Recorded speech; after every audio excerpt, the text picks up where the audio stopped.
ကယ်၍နာဦးတို့သာအာကာဆူကီအဖွဲ့ထဲဝင်သွားခဲ့ရင်ကျွန်တော်တို့တည်ထားတဲ့နာဦးတို့ကတော့ဘလောက်ပဲအနှိမ်ခံရပါစေရွာကိုကောက်ွယ်ဖို့ကြိုးစားခဲ့တဲ့သူရဲကောင်းတစ်ယောက်ပေါ့ဒါပေမဲ့အကယ်၍များသူခံခဲ့ရတဲ့နာကျင်မှုတွေကသူသီးခံနိုင်တဲ့အတိုင်းအတာထက်ကျော်လွန်သွားခဲ့ရင်ရောတကယ်ကိုအထီးကျန်ဆန်တဲ့အမှောင်တူထဲမှာနာဦးတို့သာလမ်းပြောက်သွားခဲ့ရင်သူဟာကိုနိုဟာရဲ့သူရဲကောင်းဖြစ်မလားပဲအာကာဆူကီရဲ့အဆိုးဆုံးလူသက်သမားဖြစ်လာနိုင်မလားနံပါတ်1အလှည့်ပြောင်း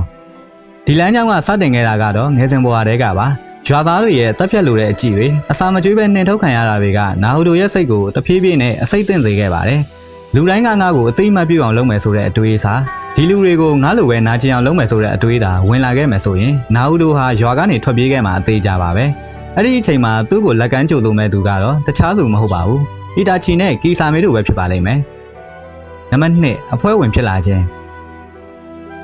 အာကာဆူကီရဲကိုနာဟူတို့ရောက်သွားတဲ့အခါသူဟာအဖွဲ့ရဲ့အင်အားကြီးမားဆုံးလက်နက်ဖြစ်လာမှာပါ။နာကျင်မှုကိုအခြေခံထားတဲ့ပိန်းရဲ့ဒသနာတွေဟာနာဟူတို့အတွက်တော့အမှန်တရားပဲဖြစ်လာပါလိမ့်မယ်။မုံတရားနဲ့ပေါင်းဆက်လိုက်တဲ့ကျူဘီနိုင်တဲ့ရဲ့ဆွမ်းအားဟာအရင်ကထက်ဆယ်စားမကပိုပြီးကြောက်စရာကောင်းလာမှာပါ။သူဟာတိမ်တိုင်းဝတ်စုံကိုဝတ်ဆင်ပြီးသူ့ကိုနှိပ်စက်ခဲ့တဲ့ကိုနိုဟာရွာကိုပြန်လာတဲ့နေ့ဟာရွာအတွက်တော့ငရဲတကပွင့်တဲ့နေ့ဖြစ်သွားမှာပါ။နံပါတ်3တိုက်ပွဲနဲ့အကျိုးဆက်တကယ်ကိုဝမ်းနည်းစရာကောင်းတဲ့တိုက်ပွဲကတော့နာဟူတို့နဲ့ဆာစကေတို့ရဲ့တိုက်ပွဲပါပဲ။အရင်ကဆာစကေကိုအမောင်တုတွေကနေဆွဲထုတ်ဖို့ကြိုးစားခဲ့တဲ့နာဟူတိုကိုယ်တိုင်ကအခုတော့အမောင်တုရဲ့ဘီရင်ဖြစ်နေပါပြီ။ခါကာရှီနဲ့ဂျီပိုင်းရတို့တောင်မှသူတို့ချစ်ရတဲ့တပည့်လေးရဲ့ရက်စက်မှုကိုမြင်ပြီးမျက်ရည်ကျရပါလိမ့်မယ်။နာဟူတိုဟာသူ့ကိုအသိမှမပြုခဲ့တဲ့ကဘာကြီးကိုနာကျင်မှုတွေနဲ့ပဲအဆုံးသတ်ပေးပါလိမ့်မယ်